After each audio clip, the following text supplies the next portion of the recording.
طاجن اللحمة معمول في الفرن البلدي. الفرن البلدي لا يعلى على أكله، سواء في سمك مشوي أو دس أو لحمة، أي حاجة بيخلي الأكل له نكهة تانية وله شمخة تانية وطعم تاني. معايا اللحمة أي كمية عندك، عايزة تقطعها صغير قطعي، عايزة تقطعيها كبير براحتك زي ما انت عايزة. اللحمة ممكن أسويها تلات أرباع تسوية في الأول في الشوربة على البوتاجاز، وبعد كده أحطها في الفرن، تاخد الطعم بتاع الخضار اللي هنعمله معاه. وممكن تعمليها كلها على البوتاجاز، او ممكن تعمليها من البدايه في الفرن.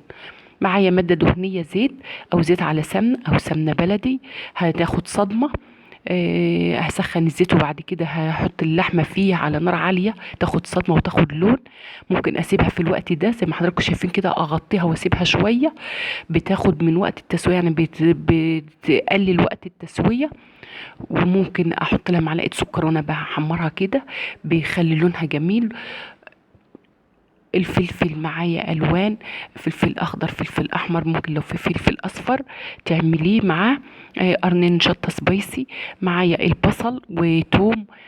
كل الحاجات دي كلها احطها. ممكن اقطع طماطم معاها. البصل اي كميه انت عايزاه.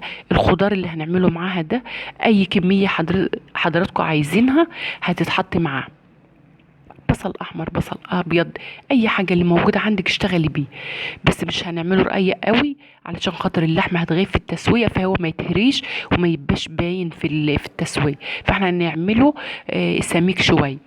معايا الطاجن، حطيت فيه اللحمه وحطيت فيه البصل، حطيت فيه الفلفل، حطيت فيه الثوم، ورقه اللورة، فصين حبهان، فلفل اسود، معلقه سكر معاه علشان خاطر التسويه. ممكن احط لو اللحمه هتغيب احط نواه بلح، بس ابقى عارفاها، ابقى اخرجها قبل الاكل. او معلقه سكر او معلقه بيكنج باودر زي ما انتوا عايزين. كل دي الحاجات دي كلها بتسرع في التسويه. معلقتين صلصه او طماطم، ممكن اقطع معاها طماطم بس، ومعلقتين صلصه معلبه براحتك. كل الحاجات دي كلها احطها مع بعضها. هريسه، هريسه من اللي احنا عاملينها، اللي هي بتاعت الفلفل او الشطه، بس بيبقى فيها ملح. ما تكتريش الملح للحمه علشان الهرسه بيبقى فيها ملح. مش هتحط هريسه خلاص، حط لها الملح بتاعها براحتك، بس ما تكتريش الملح. الاكل العادي بيتدوى، انما الحادق ما يتدواش مهما تعملي. هزودها شويه ميه قبل ما احطها في الفرن، او هي في الصينيه احطها على النار. ممكن اعملها في الصينيه على البوتاجاز برضو، ازودها شويه ميه مغليين.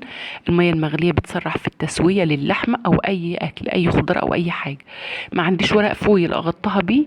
عملت عجينه بملح وميه والدقيق.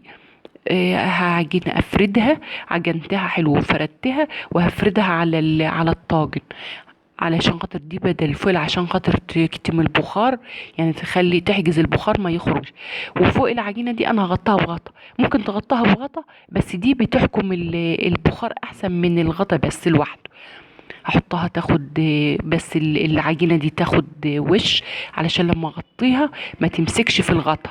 وبعد كده النار اول ما تغلي الطاجن اللحمه، اول ما يغلي هقوم مهديه النار خالص وتستوي براحتها. بس كل فترة بص عليها. خرجتها بعد تلات ارباع ساعة، ابص عليها لقيتها مستوية. خلي بالك لا تنشف منك في الفرن او على البوتاجاز وتتحرق منك. هتسويها زي ما هي، تسيبها زي ما هي كده براحتك. عايزة تزوديها سقسق مية صغير، يعني تبقى مسقسقة كده براحتك. هتاكلي بها عيش، تاكلي بها رز، زي ما انت عايز. ده كان فيديو النهاردة، واشوفكم في فيديو